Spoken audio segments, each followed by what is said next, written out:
I am Vinod. I am an IMK alumnus. I, in fact, passed out in 2000. I was part of the second batch, and it's an incredible privilege and honor to be here to be hosting this session. Digital landscapes, opportunities, and challenges. Organizations across segments are faced with the new realities of pervasive digitalization. And this wave has been ongoing since the dawn of the internet. The internet in general, and of course, more recently, digitalization has brought in tremendous efficiencies and conveniences for businesses across the globe. And we are witness to companies today that have completely taken the world by storm. In fact, if you go 10 years back in 2011, if you look at the top 10 companies in the world by market cap, you had 2 technology companies.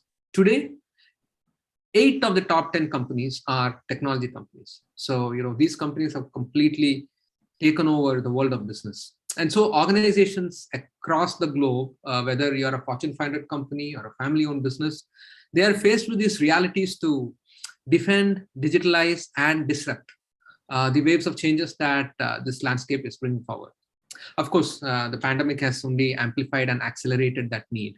And lockdowns today has meant that distance doesn't mean anything. Someone could be in Delhi, Dubai, or Detroit, and they're all the same as far as your interactions with them are concerned. Given this backdrop, let's discuss what the future would look like for organizations, its employees, and their customers. Today we have an esteemed panel sourced from various spheres of business. So let me introduce each of them. First, we'll go with Rahul. Rahul is an alumnus of IIM Bangalore. He's an engineer at heart. Rahul thrives on working with pioneering organizations and businesses. After 20 years at in a sales and marketing space, I think he's worked in both FMCG, banking, BFSI. Rahul has now moved to head HR at Pidilite Industries. And on a personal note, Rahul enjoys reading, cooking, and traveling. Rahul, welcome to the session. Thank you, Vinod. And next, we have Satyat Priyadarshi. He's the Chief Product Officer at SafeXpay. Satyat is a digital leader. He loves to read on a variety of topics and subjects. He has previously been a speaker at Backwaters here at IMK. I have very fond memories of Backwaters, given we were part of the second batch. I remember climbing a lot of business houses and trying to get some sponsorship for the same. Satyat, he's on the advisory committee on a number of institutes, including Nirma University, Symbiosis Institute, and the University of Petroleum and Energy Studies. Satyat, thanks a lot for being here. Or did we miss Satyat? Satyat is here, but I think his camera is currently either not working or not on, but he's around. Oh, okay. All right. We'll go with Denny then. Denny, Associate Partner at KPMG. Denny is a consulting risk professional, primarily focused on program management of large regulatory transformation and compliance projects. Denny has worked extensively with large multilateral banks and assisted them in model development, validation, regulatory compliance, transformation, and capital optimization programs. Denny, welcome to this segment. And to complete our panelists, Mr. Shankar Som, he's the Chief Evangelist at Tata Consultancy Services, and he manages the two-way link between the R&D and the customers of the space. And Shankar also dabbles with branding, foresighting, and culture. In his 19-year tenure at TCS, he has fulfilled multiple roles at corporate, in the corporate as well as on field, or in the trenches, as he has put it. He likes experiencing culture through the lens of cuisine. Shankar is an MBA from the Indian School of Business in Hyderabad. Shankar, very, very warm welcome to you for this series. Thank you, Vinod. Pleasure to be here. Thank you. All right. So the topic for today is digital landscapes, opportunities, and challenges. And so the first thing that some of you may have been thinking about is I was using the word digitalization and not necessarily digitization. So perhaps it may be useful for the panel to start off by giving us their insight on what do they mean, or what is the difference between digitization and digitalization? Let me go with Rahul first. Rahul, would you like to throw some light on this? Sure. I think this is a favorite topic of discussion, but around a year old now, as lockdown started and a lot of people started dealing with these, the difference became important to make. What I understand is that digitization or automation, also as it is called, is actually converting the legacy processes which used to be paper based and which used to have workflow in real terms flowing from one person to the next, coming onto a platform where it would happen seamlessly with the help of technology. Digitalization is a sum total of what you do with this process, along with a larger ecosystem that involves social media, that involves direct interaction with customers, vendors, and creating a whole ecosystem which starts leveraging the power of digital or the power of internet, the power of automation. And therefore, it is really what you do after you have done the basic digitization. Absolutely. Thank you, Rahul. Shankar, would you like to give your perspective? Yeah, sure. So I'll just pile on to what Rahul just said. See, I mean, it's, a lot of people think it's potato or potato, but, these two terms do have some very different and distinct connotations. So digitization is, in very simplistic terms, it's atoms to bits, right? Our world as we know it exists as atoms. And when we convert those atoms to bits and we bring them in the realm of computing, it's digitization, right? So the example that Rahul gave of paper becoming a paper-based process becoming an online workflow is exactly that. You're converting the paper atoms into bits, right? But digitalization is much more and much beyond that. So I can illustrate that with a few examples, but it's important to first underscore that you cannot have digitalization before you have done digitization. So it's a progression of things. So I'll just give you an example, right? Digitalization, right? So today, let's assume that you are an elevator maker, right? And today, the way you sell elevators is you sell it as a capital expenditure to builders. Now, suppose you are able to charge not the builder, but the end user of the elevator, which is a passenger, on the number of times you move him up and down. So that's a fundamental change in business model. Because what you have done is you have taken a product and converted it into a service. And what enables you to do that? It's essentially the Internet of Things. It's essentially cloud computing. It's essentially mobility, and so on and so forth. So if you look at it, it's a fundamental change in business models, right? And that is actually the crux of digitalization. The other thing about digitalization is scale, right? Because I'll just give you two quick examples. The COVID-19 genomic sequence was uploaded by Chinese scientists on, I think, January 11th or 12th. Moderna had a vaccine for phase 1 human trials in 42 days because they were built as a digitalized company, fundamentally digitalized. Zoom, which we are using today, saw its customer demand grow 20 times in 3 months, but that business was able to scale because Zoom was built as a digitalized company. So I could go on and on, but you get the picture, right? It's about what you do with the bits. It's about new business models. It's about scale, and it's also about new experiences. Thank you, Shankar. So to put it more in layman's terms, or in terms that perhaps everyone would understand, I'm sure most of us would have known about this movie called Sholay, which came out in 1975. I'm saying most of us because probably there are a lot of students who were born post 1990. They perhaps don't know about this movie, but I'm sure at least a lot of other folks would know. I think that came out in 1975. If you had to watch Sholay at that time, you had to go into a movie theater to watch. Of course, those days films were captured in magnetic tapes and reels. Um, you could then have cassette, video cassettes that you could take your home. You rent it or you buy it, and then you could play it on video cassettes. They were still on magnetic tapes. But when that movie was burnt onto a DVD, that's when that was digitized. So that's when that movie was digitized. And now when an Amazon or a YouTube is able to stream that into everyone's homes, that is digitalization. So, so that's sort of how Sholay has moved from, being in a certain way to having been digitized to have been digitalized. So that sort of gives us a picture of, how, what digitalization is and, what digitization was. Cool. I think that's a great level setting for us to actually move forward.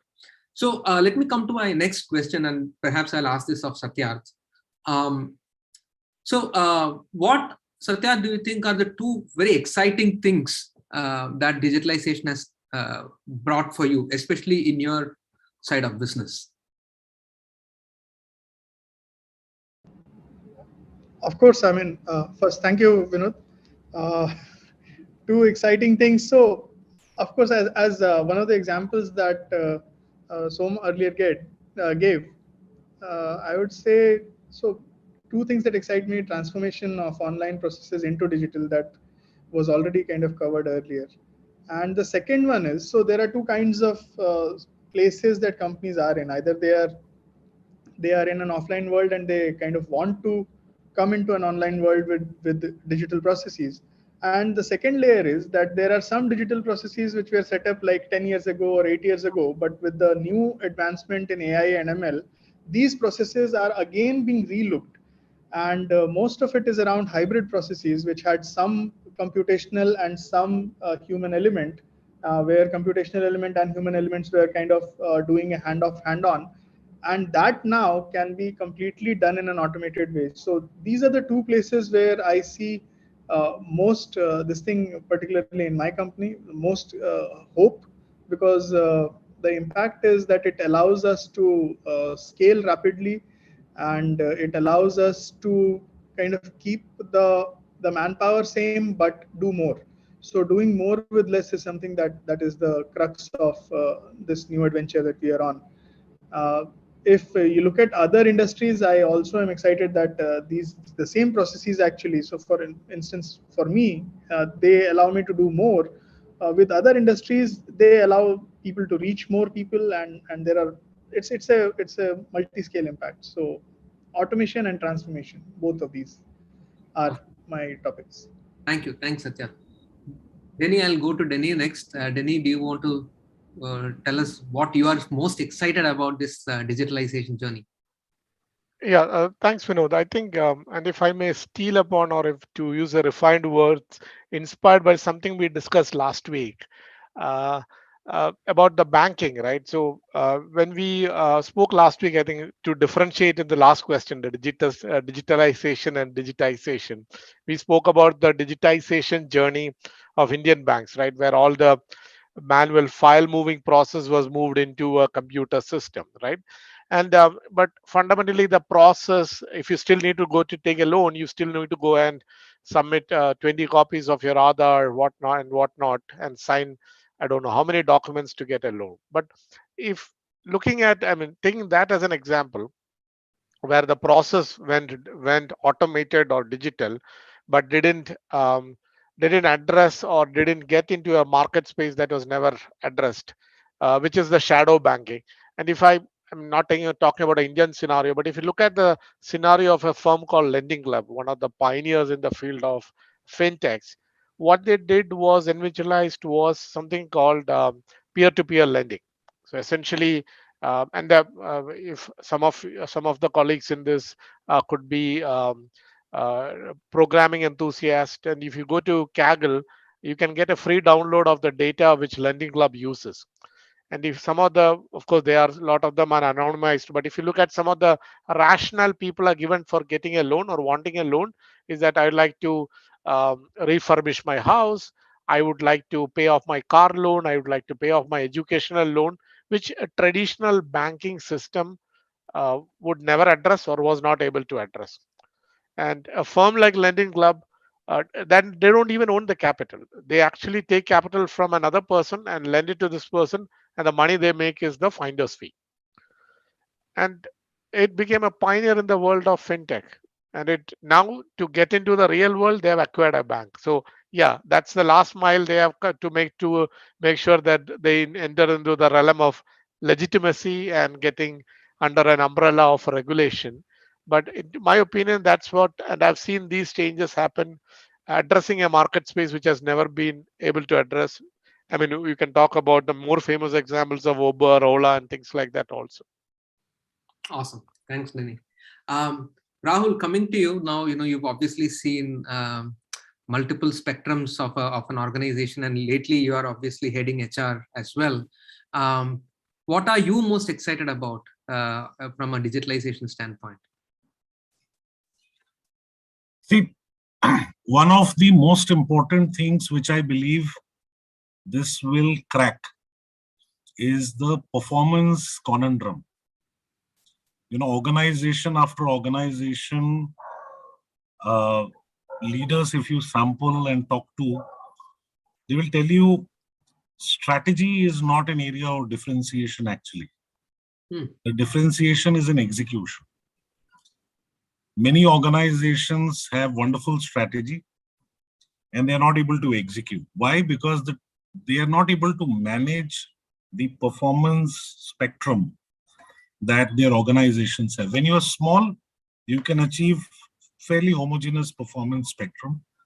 But as you grow, you start seeing difference of as much as 15x, 25x between your low performer and high performer. And you're not able to decode that. The advantage that digitalization creates is that you have every single transaction done by every employee available to be studied, sequenced, understood, decoded, and identified as to where you can improve. The amount of analysis that is now possible, the amount of personalization that is now possible, words like intelligent selling is becoming reality. Today, when a guy back of beyond, let's say in my hometown in Patna, is entering a store, his tablet is actually analyzing lakhs of transactions that has happened during that week or the week previous, and is able to tell him that this kind of store that you are entering, basis the kind of sale that this store has had before, you can actually be selling these 4 products which are obvious to you, but there are these other 3 products that are not so obvious to you. Try. And you can be served content about the product, application, detailing. The sales guy's life has changed. When I started my career in sales, we would every morning sit and, go and train and speak. About 1,000 times I would have talked about the same product to my sales guy. Today, that world has changed. Performance handling is completely different with the help of AI and ML. You can actually program you can program sales pitches down to an individual sales call. Imagine the number of sales calls that a Hindustan Lever or an ITC or a Procter makes every day. And that can be coached. That's the power of digitalization in the world of HR. That's what I see as possibility. Wow. That does look. I mean, we speak of localization, mass customization. This is obviously being taken to the next level. Yes. Shankar, do you want to talk of what you're seeing both from a TCS perspective as well as from your customers' perspective? Yeah, sure.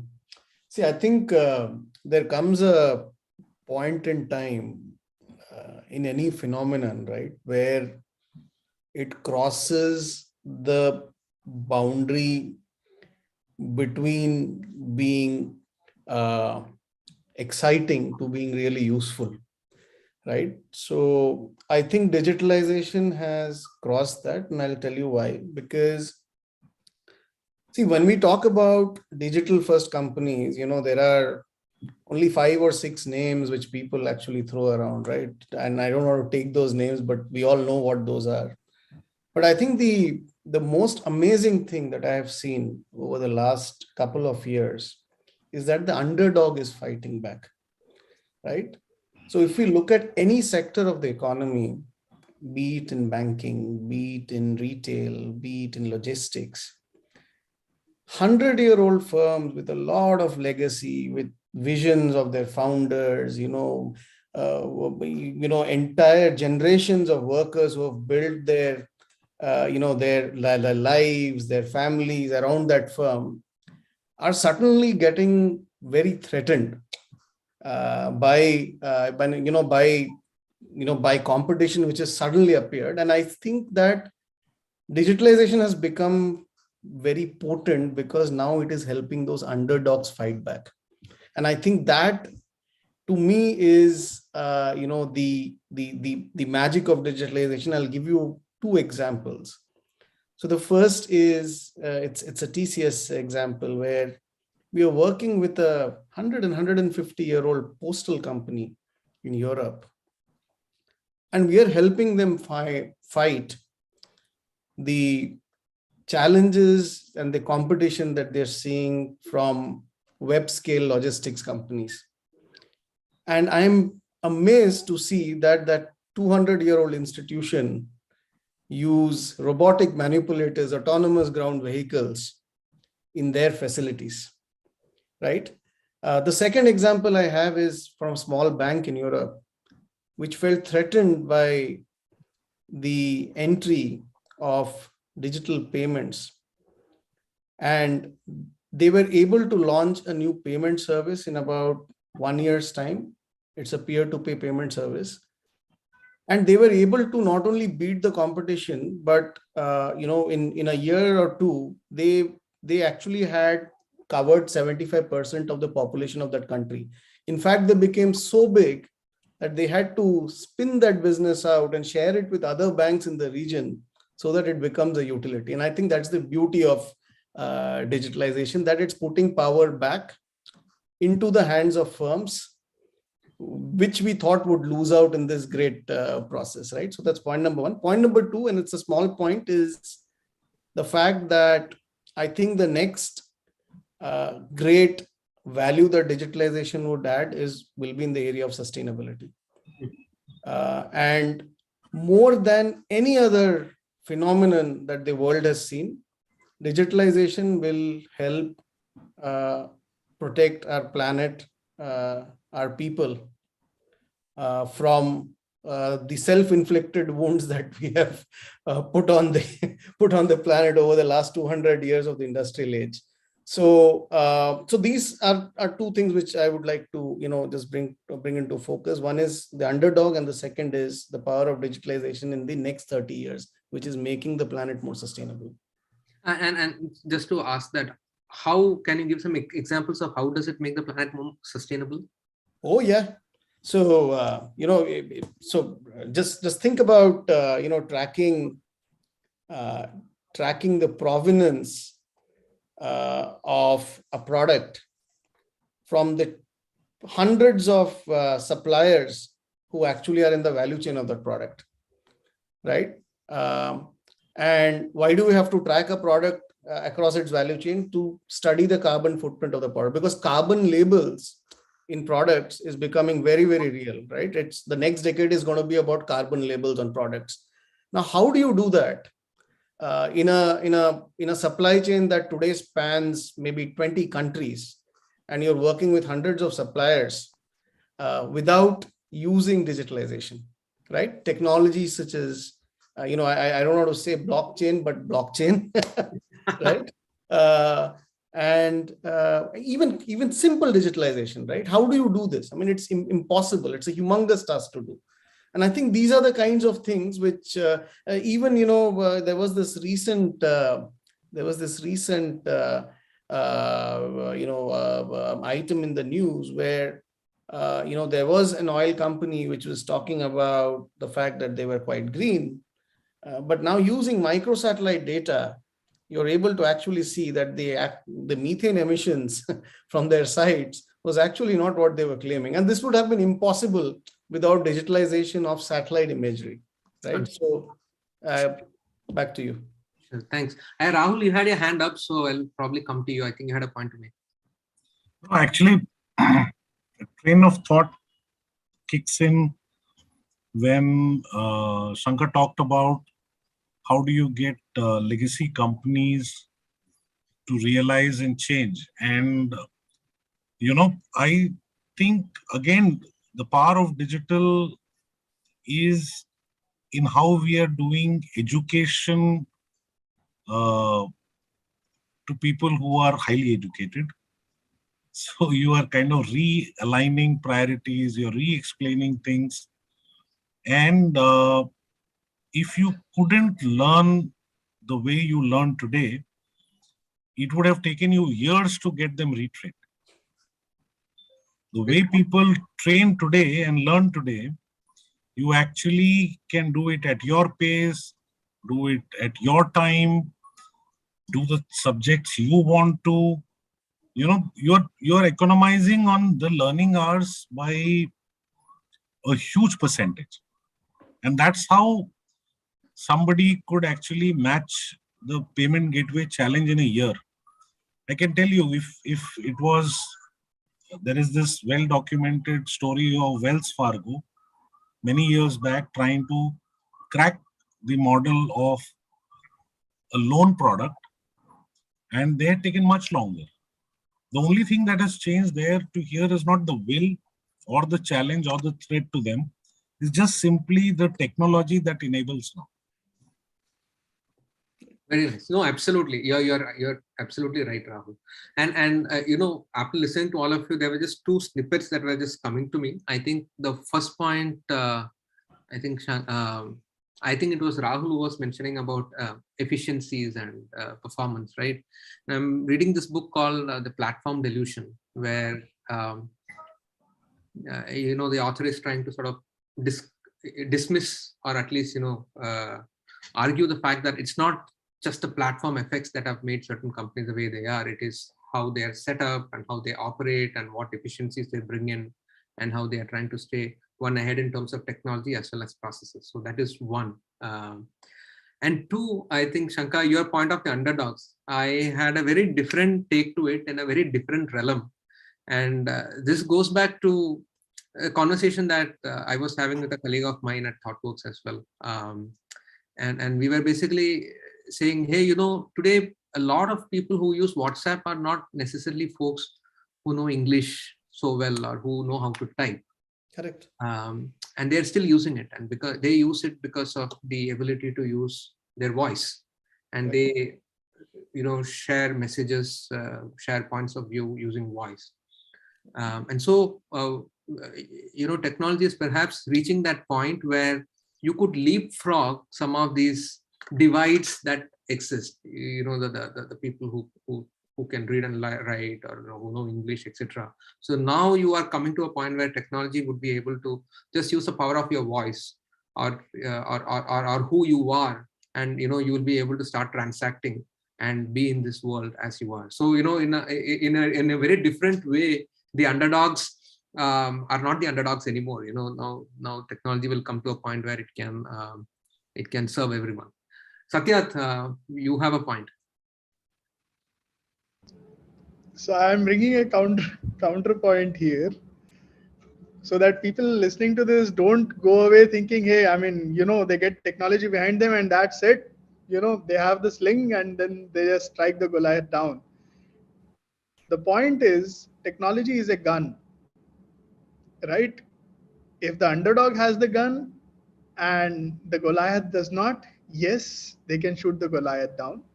But if the Goliath gets their own guns, then the power equation remains. I hope, Mr. Som, I'm not kind of counteracting it, but No. that's how I see it. It's it's true as long as the giant has not entered the fight. But once the giant has entered the fight and has bought the gun, then the fight is, I mean, you know where it goes. No, So no, just you're keep that in mind, that arbitrage, the arbitrage can only be had till you are the first mover. You have discovered a truth that many people don't know about that industry or that business model, and then you have quickly scaled it up, and then yes, you have a fair chance. But boss, if both of you are reading the same journal and building a strategy, there's a good chance that the Goliath will later on come and overtake you, and or they will take over you, you know, which has happened in India in so many cases, so many companies. So that's a limited no, no. knowledge. It's a very fair point. So I think it would be very naive to say that you put technology to something which is not competitive and it suddenly becomes competitive. Satyat, I think you're on mute. There is, I think there is a technology, this thing on what Satyat is doing. I think it's spooling back and he's speaking. I think it's that recording is coming back again. Oh, really? Yeah. Oh, wow. I thought he's on mute. Okay. No, he's on mute, but I Okay. think what's happening is the YouTube video is playing back. If I'm not Oh, okay. No, so I just wanted to sort of, definitely that's a very, very, very valid point you've made. Don't be naive to assume that, you put technology to what is a bad business model, a bad product, a bad culture, and suddenly wonders happen. That doesn't happen. But I'll just like to illustrate with one example. Think about New York Times. About what? It was 6 or 8 years back, right? When people had predicted the demise of New York Times because of the onslaught of online zero subscription media, right? Look at what happened now. They survived. And the reason they survived was because they invested heavily in what was their core competency, which was very strong editorial, right? They did not say you can have our articles for free, you can have our content for free. They did not compromise on writing. Everybody said, oh, people read bite-sized chunks of information, but New York Times kept on writing whatever 1,500 long essays. So again, the point is that their core competence was their very strong editorial skills, and once they've had technology to marry on top of it, they were unbeatable, right? And New York Times is back again. There's no two ways about it. They're back. They've pushed everyone else back. No, absolutely. Thanks, Shankar. So I think I'll take that as a segue. Satyat was essentially putting, I know he was sort of challenging the point that, the Goliath can also come and fight back. So Satyat, let me go to that next question that anyway had, which was, what are the downsides of digitalization? How do you think this is going to impact the world of business in a wrong way? Don't even start, I mean, on the negatives. See, the challenge I have is I look at the good and the bad in an equal way. For first, ransomware, security, personal data privacy, capital allocation. Companies, they hear digital is good, digital is God, they go ahead, they take loans that we will transform. The capital allocation that goes into their business for getting transformed, that upsets their margin, kills them, takes them under, brings them on the block. Manpower challenges. Every industry has their own kind of set of truths, that manpower is going to cost this percent of the business. All of a sudden you have this new beast engineer who has joined your team, and he's asking for the same salary that your COO was getting, saying that, yeah. And these are the kind of realities that are real in terms of for businesses, that where to hire these manpower, how to upskill their workers, how to teach them new software. There's a learning curve to this entire business.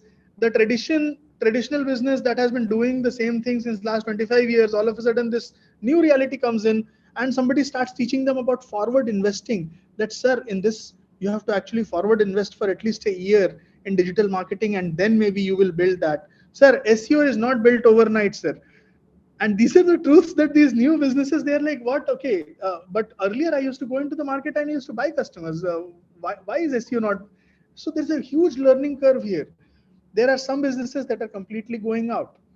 There, the distribution, the brokers, with coming of businesses like No Broker, Magic Bricks, the broking industry, that has completely taken a hit. Travel services have taken a hit. No ticket bookings happening now. So each of these new winners that we celebrate have killed thousands of businesses. Was it good, bad? I will not comment, because again, it's a market. I mean, the strongest survive and the weaker, they go back, they relearn, they come back in a different way. So maybe we will see a resurgence again.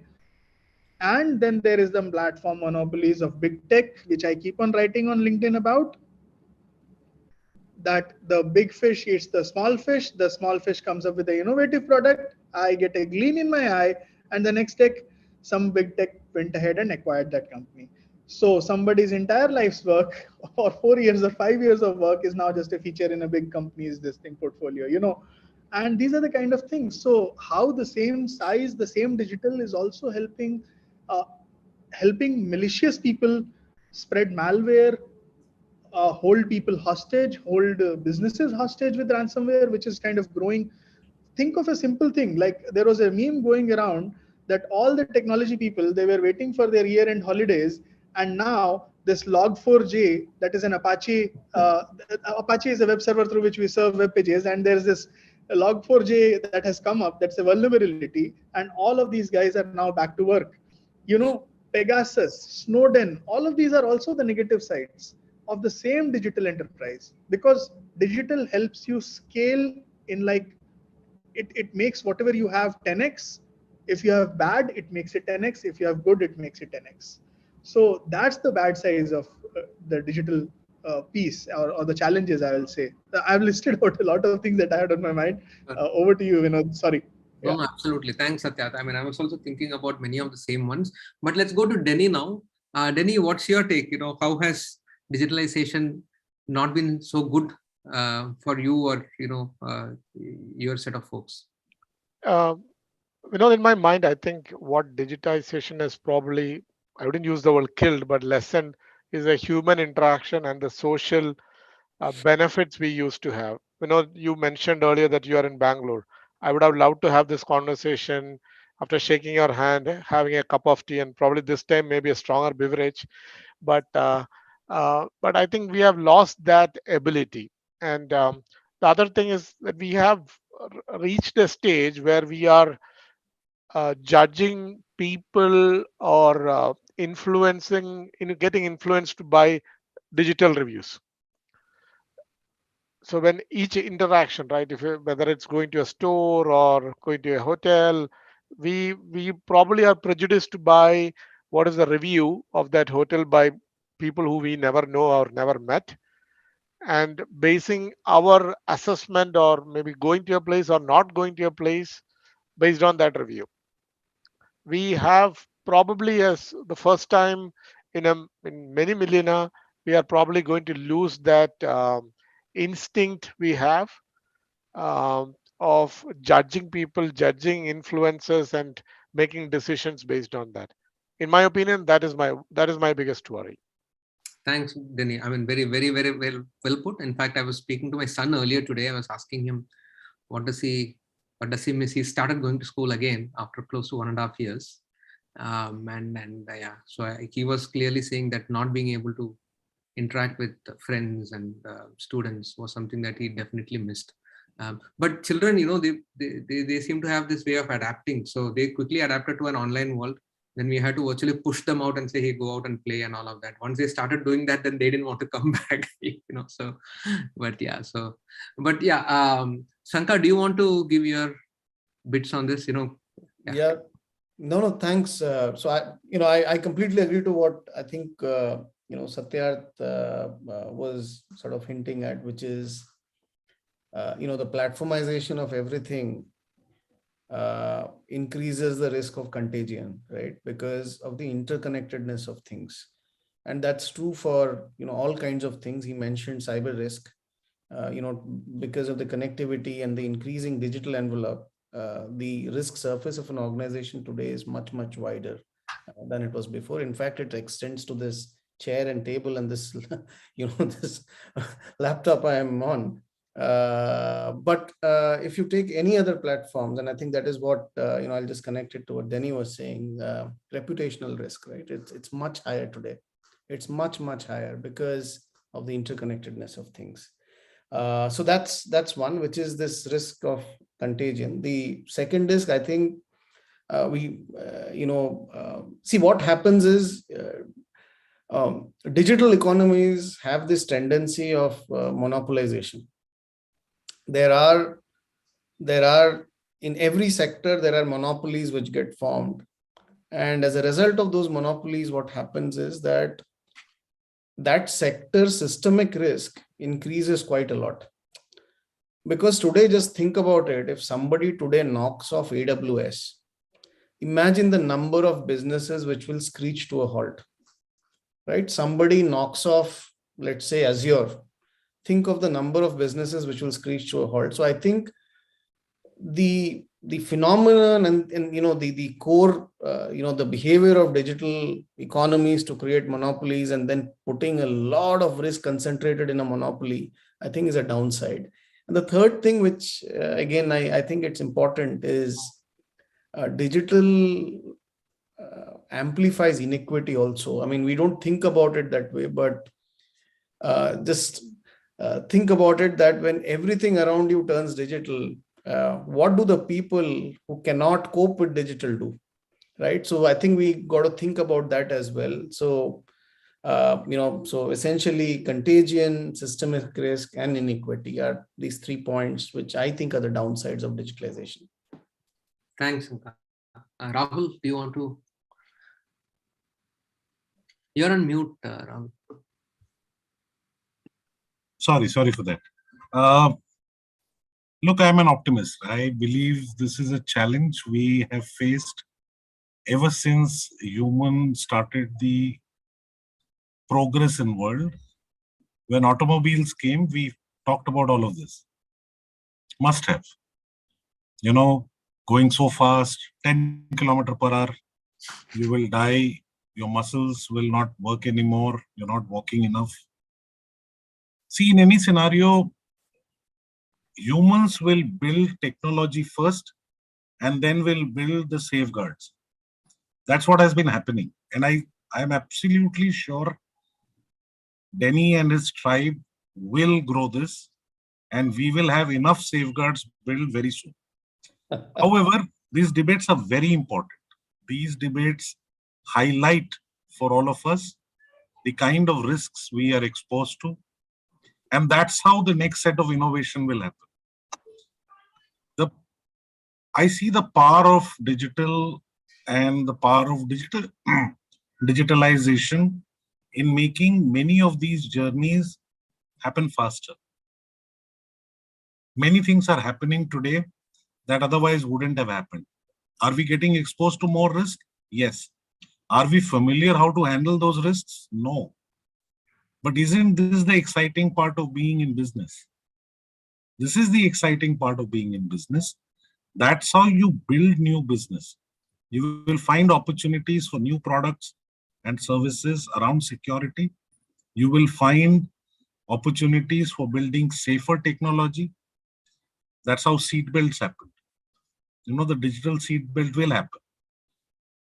Better braking system will happen. The ability to balance you around a curve will happen. All that will happen.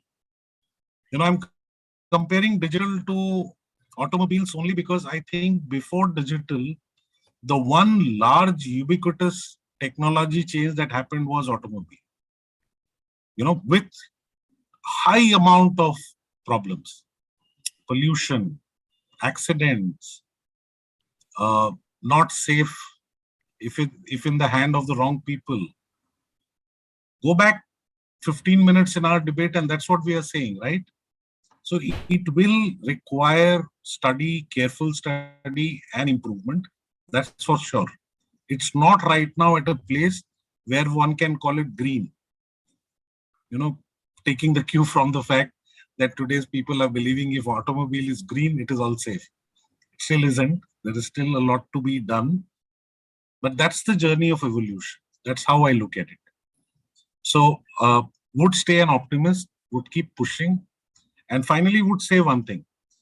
The one thing that will not go out of fashion is the intellect of a smart businessman, who every single day will keep balancing the risk and the return. Will slowly learn how to handle and understand the risk of digitalization and would start managing the return. That's the game, according to me. Very, very, very well said, Rahul. Beautifully put. Actually, when you mentioned about how humanity learns to adapt to to all these new technology changes, I must actually go back to an earlier conversation I was having with Mr. Rajesh Nair. He's doing his PhD in IMK as part of the practice track, and he was telling me about this concept of digital amnesia. And the fact that now we don't remember anybody's phone numbers. We don't have to, because technology will always support us, and there will be so many things that we have stopped doing. And so we were basically just thinking, hey, is that a good thing or a bad thing? Are we saying now our brains will start shrinking? Is there a research that has been done to say that, hey, our brains are not challenged as much? Or does it mean that our brains are now given more space to do more complex things? I mean, you could look at it in both ways, but it's an interesting point, and that perhaps takes us to the next question, which is around what or where can academia come in, and where can academia make a contribution? And of course, in this case, because we are within the platform of the IM World Management Conference, specifically perhaps from a management space. What do you think could be academia's contribution to this world of digital landscapes, and how can they help businesses? I think Satyat has raised his hand, so perhaps I can. Sorry, Vinod, I actually raised my hand for the previous point to what Mr. Rahul was saying, but I think the hand went up right now. So since we have moved away from that point, we will continue. Sure. I will not Sure. take up more time. But do you want to take this question? The academia, how they can help? Yes. Hello? Yes. Yes. Oh, I definitely. I mean, there's only so actually it segues well. What Mr. Rahul was saying, he is an eternal optimist, and there will be safeguards built. And somebody has to have the time to think about those safeguards, because all of us, me, Mr. Som, Mr. Denny, we are busy doing the practice part of it, right? And the other thing is that when you're in the eye of the storm, you actually can't see the storm very clearly, because we are in the midst of this. And a lot of these ideas, a lot of these thoughts, actually the academia are in a much stronger place to actually look at it from outside and see, hey, this looks familiar to this that has happened in our history, in our past. While we might be like, hey, I mean, this is completely new, we don't know how to handle this, and the academia can actually come and say that, hey, this looks very familiar. Like how simply Mr. Rahul actually equated this to the entire automobile revolution that happened, right? I would not have put it together. I mean, but you need to take a step back to actually look at it from outside. So that is where I was from. And the academia also will have to kind of support us. One of the things I want to bring out is the last technology revolution. In my head, always is the nuclear power, the nuclear weapons program that US started. And all of a sudden, we unleashed the atom, and all of a sudden, this is a power that, if not used correctly, can decimate the entire world. The academia came up and they started a doomsday clock. It was a bunch of scientists who started the doomsday clock that, hey, the world is in danger, and they started raising awareness about things. And then the weapons program that both Russia and USSR at that time were running, that kind of was relooked and safeguards were put in place. And what was the safeguard? The safeguard was, it's too dangerous for us to handle. Let's keep this in a few capable hands. My worry is that yes, the academia will have to play this part in kind of suggesting the solutions. But my worry also is that AI and the quantum computing and the way it works and all of these things where we are headed in digital, if it actually becomes that powerful, after 20 or 30 years, it's possible that somebody will come up and say, hey, let's shut this down, or at least either give it in very noble hands, because it has become too dangerous for mankind. I think that is what my secret worry is, that that kind of safeguard shouldn't be kind of put in place for this technology. Because when a kid can actually write a program and emulate the American president giving a speech using a deep fake technology, that is almost in social sense, that is a nuclear weapon. Not in a physical sense. It will not obliterate us physically, but maybe what it does to social cohesion, what it does to relationships, what it does to trust, and we are humans, and trust is our. That's what the entire society is built on, this fabric, right? So these are the things that come to my mind. Maybe not a very coherent thought, but Mr. Rahul triggered it, and what you asked kind of took it a little further. So over to No, you. no, absolutely. I think we have a really good panel that has a full continuum in terms of optimism, as well as where how you look at risk, and then there are folks obviously in the middle. So I think that's really awesome. But let me come to Denny, and because I want to sort of touch on that whole regulatory piece, and maybe whether academia can play a role there, etc. And also touching on what Rahul was also saying, right, about automobiles accident, so many other things. I have personally felt that perhaps regulation has not been able to stay abreast of technology, or perhaps even stay behind technology. You get drones and then you figure out a policy about drones. You get self-driving cars, and then you still haven't figured out if a self-driving car gets into an accident. I mean, who takes the bill? Is it the owner of the car? Is it the company? Is it someone else? So there are so many questions that come up. So is there a place for academia to be able to come in here and do something, or of course even otherwise from an academia perspective? What's your view, Denny? Yeah, very interesting question. I think usually the regulation is the proverbial cop who comes in after the thief or the robber has gone away. That's what history has always told us or taught us, and we have seen that as well. And academia, in my opinion, also has that same challenge, because see, academia will only, I mean, if you look at anything, right, a business scenario, if it is succeeds, and more importantly, if it fails, it becomes a case study, right? And then people study about it and do an analysis, SWOT analysis, and figure out what had happened.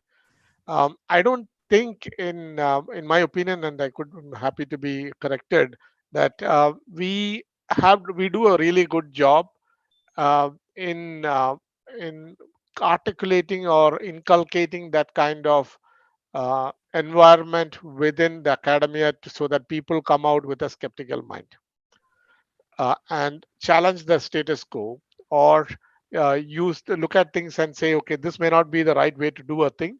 Let's try this way.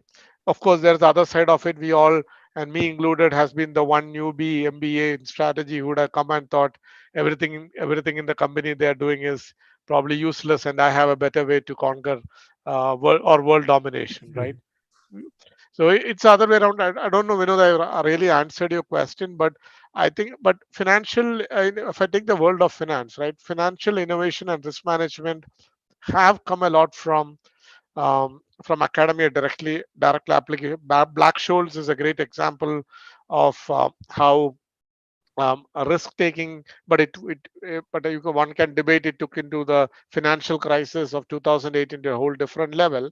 But financial innovation and risk management has always been something which academy has been able to provide to the industry, especially for banking and financial markets. But in my opinion, they usually lag behind, and I think there needs to be uh, people like you who go back to academia. You just talking about planning to do a PhD, go back and probably turn the wheel. Cool. Thanks, Denny. Before we move on, I see there is a question here, and I thought this question is triggered by what Satyat had said. So I thought maybe we'll take this now, and then go back. So Hetal Sonpal has written interesting analogy by Mr. Satyat, comparing the tech revolution with the nuclear weapon revolution 1945. So are you saying that like the nuclear powered nations were roped in to limit the usage, similarly, the governments are right in regulating the Amazons, Googles, and Facebooks of the world? Satya, do you want to take that question? Sir, I won't say that Amazon or Google will be regulated. I see more like technologies like quantum computing might be regulated. Bitcoin, we have already seen. Actually, I was just going to say that in one case, government did not kind of lag behind. Before the technology hit the country, government was ready with a law, so, or at least a policy on this. So I believe that some of these technologies, and we are just talking in core digital and core technology right now, right? There are other ancillary parts where the technology is also playing a role. Look at CRISPR or look at genetic sequencing or genome sequencing, which heavily depends on the digital plus whatever research has happened on the bio side. One scientist in China could actually create a genetic twin, clone a human. And imagine, if it really gets as popular as a mobile phone, or maybe not, but you know what I'm trying to say, that if it really gets popular, then what if somebody is secretly creating a superhuman in a lab?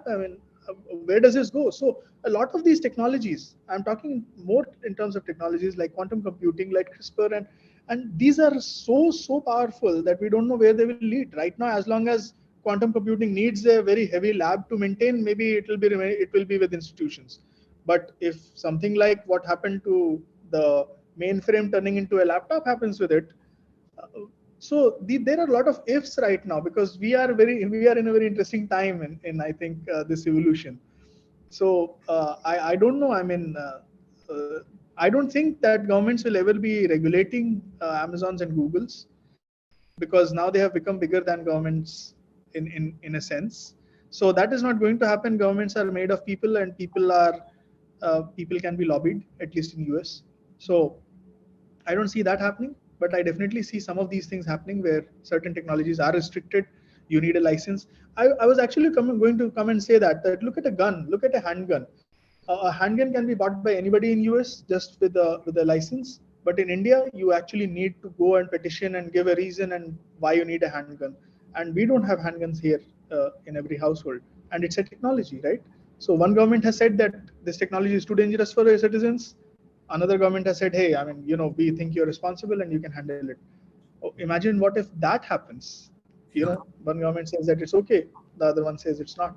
So many thoughts again. I'll lead it back to you. Absolutely. Shankar, you've raised your hand. In response to that question, so I think it's very important to sort of draw a line between regulating technology and regulating digital businesses. Those are two completely different things.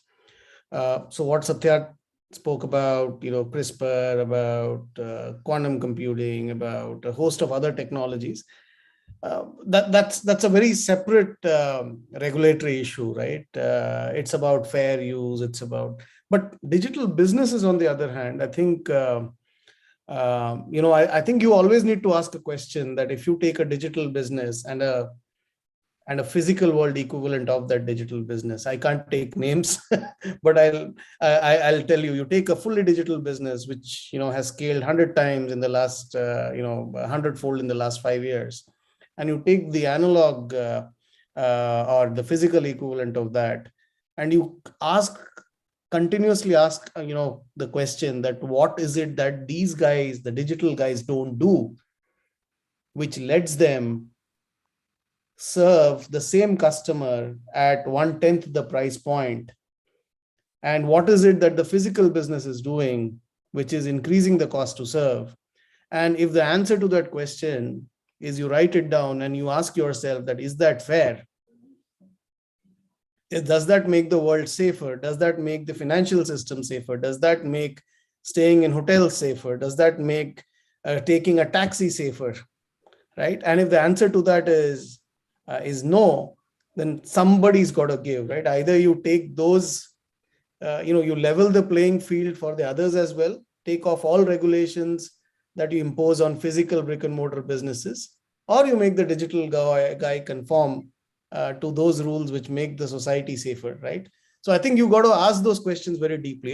It's one thing to say, these guys scale and therefore they'll wipe you out, but at what cost is something that increasingly I see, people all over the world are asking, right?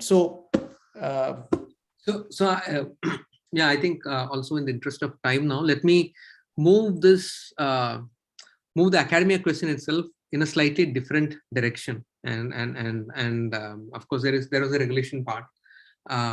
But then I truly believe academia can play a big role. And we were talking about data, privacy, etc. So, you could look at it as data exhaust. Depends on whether you see that as gold or you see that as a pollutant. But then that data exists. And all of us are practitioners. We are perhaps consumed in our daily operations. We are at the most, we look at our competition, at our customers. And so we sort of model and pattern things the way we can. But I believe academia is in a very, very good place where they would be able to abstract this, do multi-industry studies, and give insights to, let's say, one sector basis what they have seen in a completely different sector. I mean, it'll be awesome if pilots can learn from doctors, and engineers can learn from chefs, for example. And I believe that that power exists for academia today, because there is so much of so much of data available, and it's a question of how they'll be able to put that together. So with that as a thought, let me go to Rahul and see if he wants to extend on that. Rahul, you're on mute. This is the one line that I have heard about 1,000 times in the last 2 years. Rahul, you're on a mute. I think the biggest thing that academia will do is to ensure debate happens. The second big thing it can do is it can assimilate from a very different point of view, which is what Satyarth talked about, and I thought that's a very important thing that academia does. The third thing that it can do is it can get future talent, whether it is engineers, doctors, scientists, managers, ready with this view, more tuned to the future coming out for the world. And it can archive.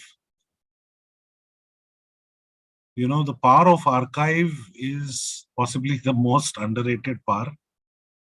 The reference that it offers, the ability to go back and compare current with the past, the ability to draw and learn from what we have done well or failed at. That's what academia does. To me, academics are the people who are holding the continuity through the generation.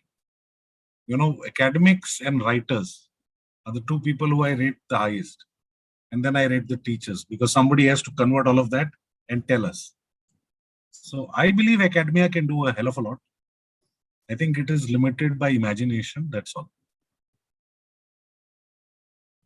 This time I can tell you are on mute. Yeah, thanks. So obviously one of the downsides of digitalization, we still haven't gotten used to this. Earlier we could keep our mouth shut, but now we have to use our hands to actually go and sorry, Satya, you have your limited point. I'll quickly hit and run with limited point. That the definition of academia is not generally somebody who's kind of sitting in a lab or doing research or a PhD or a doctorate.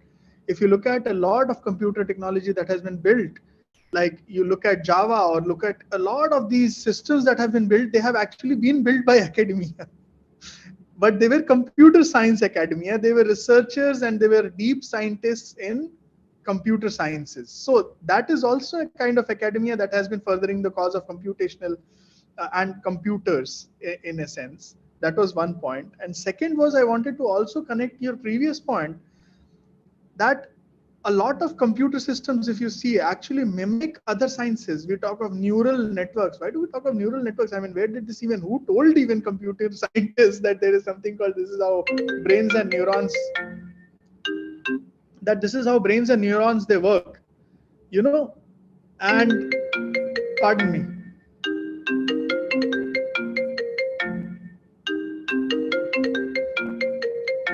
My bad. Sorry, I'm not able to decline it for some reason. I think so. That's my cue. I think I'll mute. But there is a lot of mishmash that has already happened and the negatives of technology we were saying. So I just added one more one. Yeah. So this is one of the things that I think that academia has already given a lot of direction to computer science, both from within and from bringing in a lot of these things outside, the way computer nodes are discussed, the way redundancy is built in, the way architectures are there. I look at that and I look at life sciences and I see a lot of common pieces over there already. So over to you, Vinod. Sure. Thanks, Satya. Shankar, do you have any points? Yes, yes, thanks. I just had one quick point. See, my personal feelings. I was in an MBA classroom about 11 years back, right? So, but going by what I experienced 11 years back, I think the core of what we teach, management graduates today, I think it's still rooted a lot in the industrial age. So I think if academia can do a favor to the world, it is write a playbook for management education and for future business leaders for the digital age. And I think it's there in parts, but it's missing in entirety. Right. So I think that's one point I'd like to leave, if there are any profs listening in on this, that we direly need a playbook for young business leaders or emerging leaders, which will let them survive the digital age. Most of management theory is still rooted in industrial age. No, absolutely, Shankar, and I concur with that. In many ways, we were talking about digitalization being pervasive, but what I have seen is that even now academics and at whatever level, right? So they teach the sciences, or they teach a certain subject, and then they teach IT separately, and the two needs to come together so that we do not have to dissect and learn. We sort of converge and then put them together and then learn together, so that students would at once understand the subject and the discipline, and also understand how to utilize that in the digital age as well. So with that, let me go to the next question, and this is perhaps more rooted to your own organization, how you conduct your day-to-day business and everyday activities. And so the question I had, and I'll go around the table, right? So just from a governance aspect of how each of your organizations today run, and what digitalization has meant for each of you. And let me go with Denny first. Sure. So, I earn my bread and butter by trying to guide, or I wouldn't even use the word advice, guide clients on how they can align themselves to the regulatory complexities they are faced with, irrespective of the industry. And primarily, I focus mainly on a highly regulated industry, banking. Now, where digitization comes into play, and where it is being leveraged, is kind of getting to providing one person of an organization, which is usually the chief risk officer, a view of what is pervasive for him or her across the organization from a risk of how to, in lack of better words, how to solve the problems which keeps her or him awake at night, and subsequently how can he lessen the worry for a CEO. So bringing that one view from a risk management perspective is something which we strive to do and try to add value to our clients. And that's probably, in lack of better words, the the golden rule from a consulting perspective. How you can look at the complexities around the world and different things moving fast. We talked about a lot of things in the prior conversation as well, which comes into play. I can give you an example. See, if you look at probably what would have been the top 10 um, top 10 risk which a firm would face a few years ago. I mean, probably a lot of people would say cyber, reputational risk, something like that. Today, a lot of firms identify inclusion and diversity, or talent, as one of the biggest risks they face, right? We read about great resignation and things like that. So I think these are some of the things which maybe 2 years ago, if you ask anyone, we're not probably in the forefront. Today, that's what is coming. So that's where I think, I mean, me as a practitioner and viewer of the consulting business sees that there is a lot of change, and the little value I can add to a client is to provide that pervasive view and help that particular stakeholder drive through those complexities. Thanks, Nani. Let me go to Rahul. Rahul, how do you use the digital world today to run your operations within Pidilite? We have learned a lot of stuff, Vinod, over the last 10 years on how we manufacture, sell, and hire, retain, and capture value. Many things have changed with the help of digitalization itself. And what I also realize that the awareness levels within the organization has continuously risen. We would have been stuck and dead during pandemic if we hadn't digitalized enough. We wouldn't have been able to run our operations. We wouldn't have been able to connect with our people. I wouldn't have been able to pay salaries on time, hire people. Because we did all this, we were able to run very efficiently during this period. And that, I think, gives us confidence that more can be done. Much more can be done. We also realize acutely that digitalization means competition will learn faster. We will have to stay ahead. And that will mean we will have to keep investing and keep learning and keep doing new things continuously. Otherwise, we will get replaced. I actually believe the David Goliath example that Satya talked about is a very valid example, and who is the David and who is the Goliath changes so rapidly thanks to the digitalized world that if the Goliath thought that he had won the round one and sat down to have a cool drink, possibly he's out because somebody else is going to be the David very soon who is going to kill him. And that's exactly what will keep happening.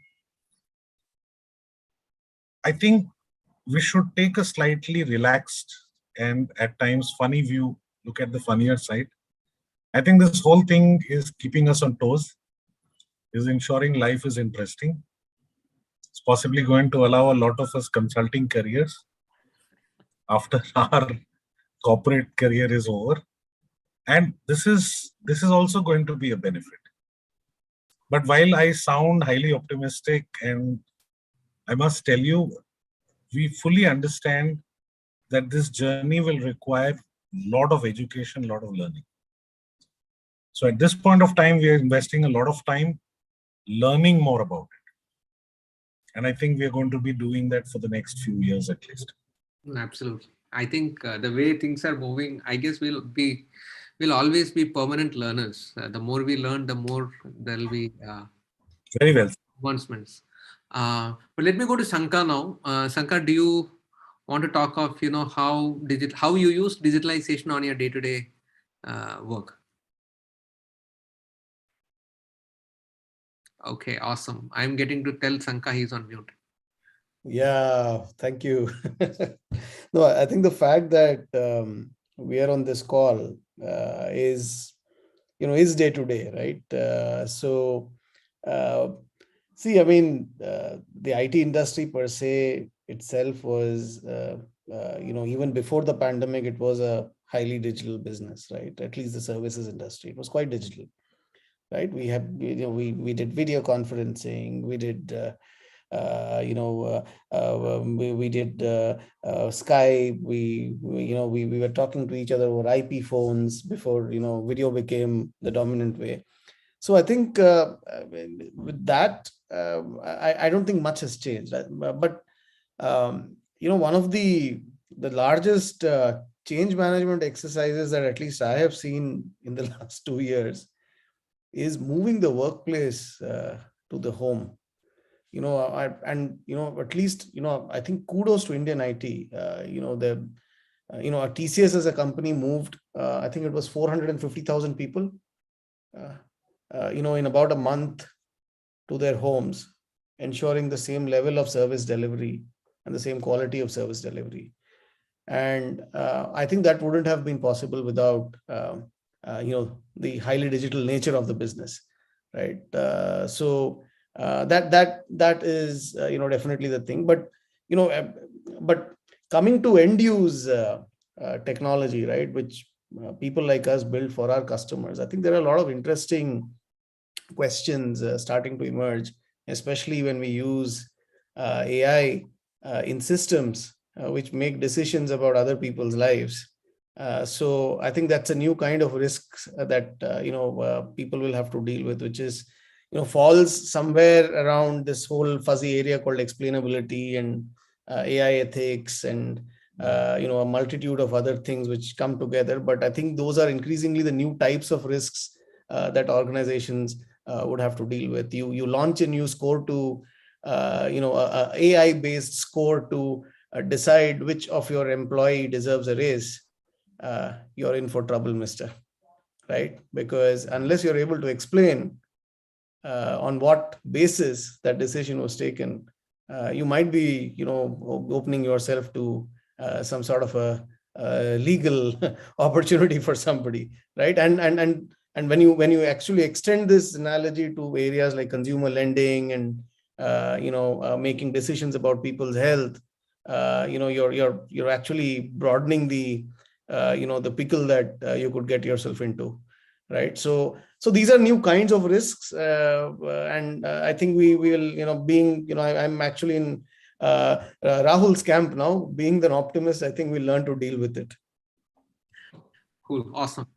Thanks, Anka. I'll go to Satyat now. Satyat, so I know right now you play the role of the Chief Product Officer at SafeXP. How is digitalization? How do you use digitalization on your day-to-day work? I think pretty much, I mean, all our lives, I think what Mr. Som was saying, it's the same as far as the tools and technologies are concerned. It's just, so I have two set of customers. One would be internal and one would be external. I have to take care of both of them.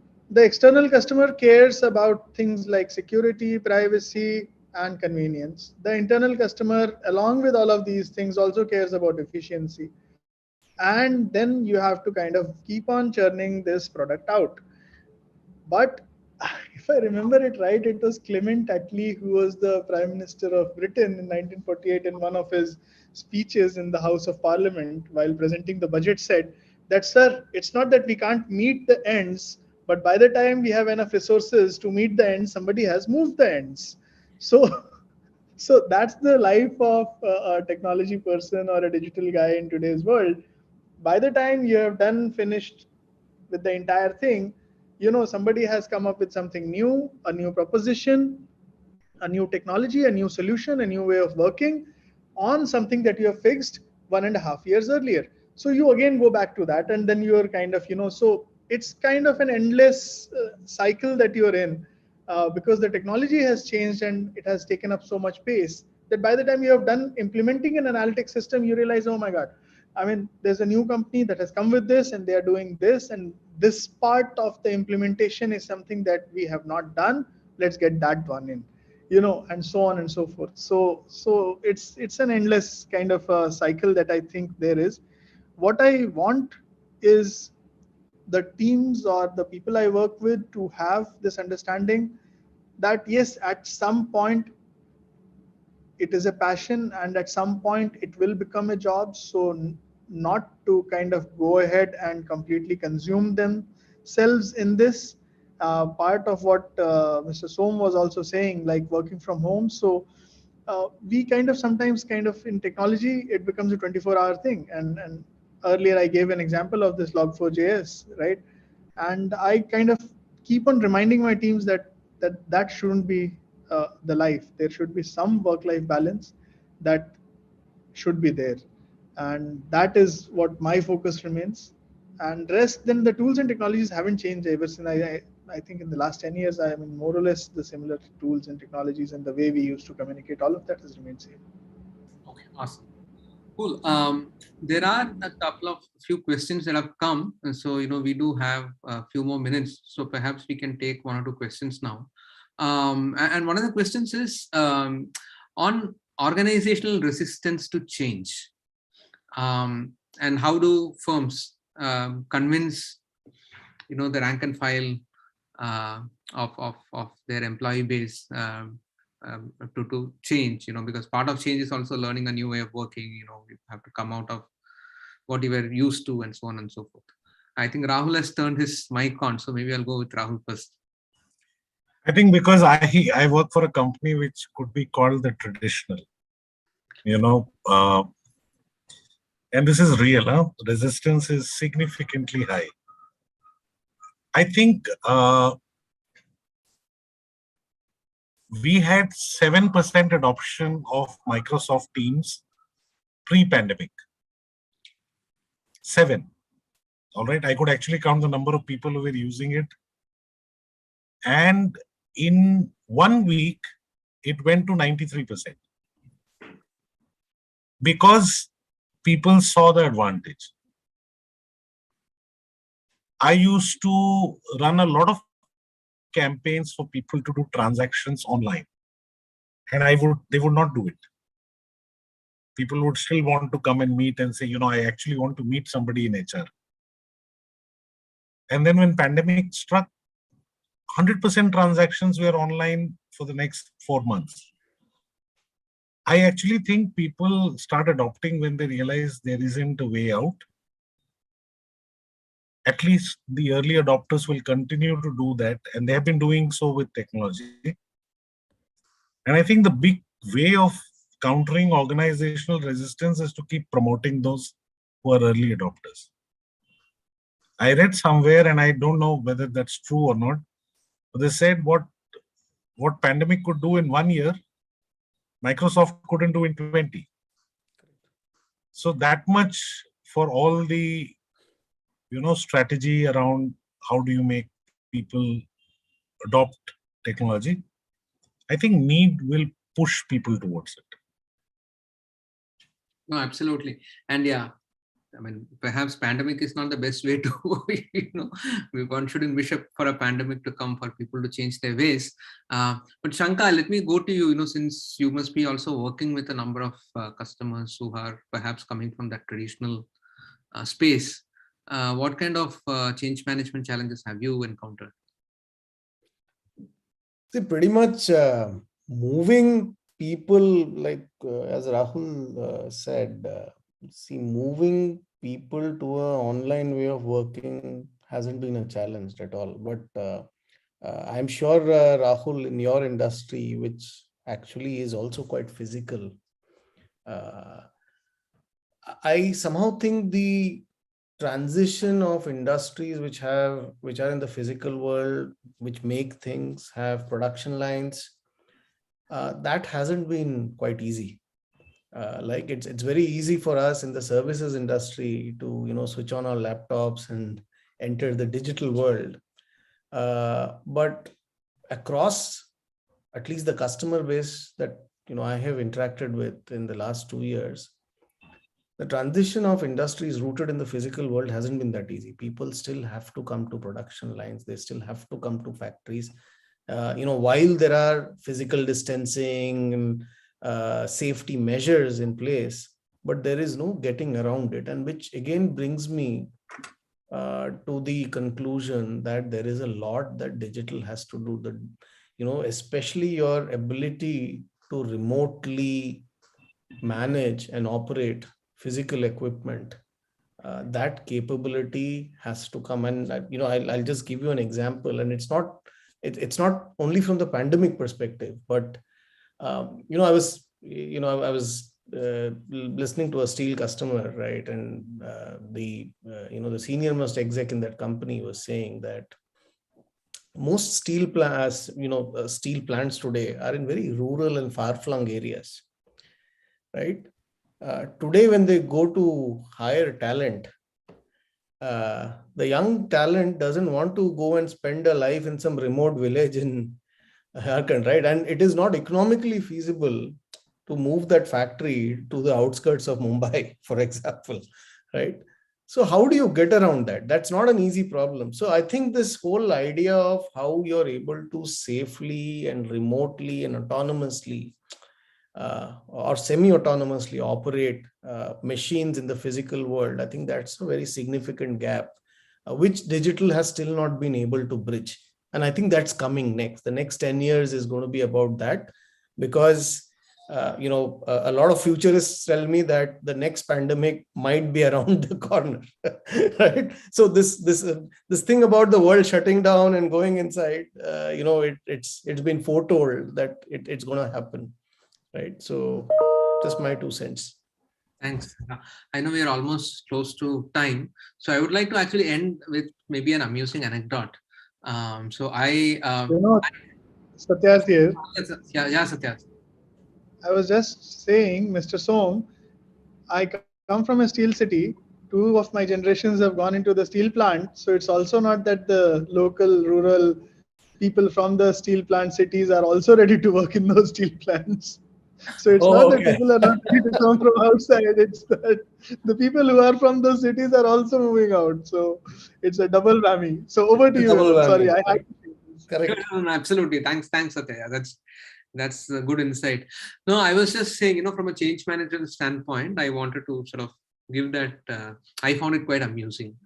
So I head what we call as digital public goods and infrastructure at ThoughtWorks, and I end up working with a lot of customers who are in the government space. And when the pandemic hit, it was quite amusing on a personal level, because many of these officers have been given a laptop, and then of course they have a PC in their office as well. Um, the laptops were being used by the children, and of course the PCs had the files and all of that. And when the pandemic struck, and suddenly they realized that they are supposed to be working from home, they didn't have the files, and it took a lot of time. I mean, there were many amusing incidents around that, but it took a lot of time for them to figure out how to get the files from their PC to their laptop, especially now that they could not get into office. And the technology was there. They had two machines, and still this sort of happened. So that was certainly, yes. I mean, change is not that easy, and people are working in different styles and forms. But yes, We never said, sorry to interrupt, we never said that digital will make you smarter. Well, I mean, they were smart. I mean, they had a reason for that. I mean, since you were asking me, their point was they didn't work from home. They, when they were on weekends, they were on weekends, or when they were home, they were home. So they wanted to have this excuse to say that I don't have the file. But of course, things changed. So which way you define smart is also a different point. But yeah, I mean, this has been a really, really interesting conversation. I think we've heard insights from very, very different spectrums. Obviously there is the optimist view of where technology is taking us, and then we probably also look back wistfully at what this means for us. We are also talking of what are the kinds of dangers that this could pose. How do we safeguard ourselves against that? And then of course we touched upon where academia can bring in their value. And they really liked Rahul's point of how academia could be this the almost like the diary keeper, who sort of connects the past to the present and to the future, and how they can create that continuum. And of course they can also be able to step back, abstract, and see what patterns are emerging, and how one pattern from a certain segment can potentially add value to a different segment entirely. So gentlemen, thanks a lot. I know it's been quite late, and perhaps many of you have come back after hard work to participate in here. But thanks a lot. I found this extremely useful. I found this very insightful. So Denny, Sanka, Rahul, and Satyaj, thanks a lot for making this. sharing all your insights and opinions. And I'm sure the students and the faculty would have found great use of this. Thank you once again. Thank you, Vinod. Thank you. Thank you. Thank you, everyone, Vinod, and so have a much, wonderful by night. the way.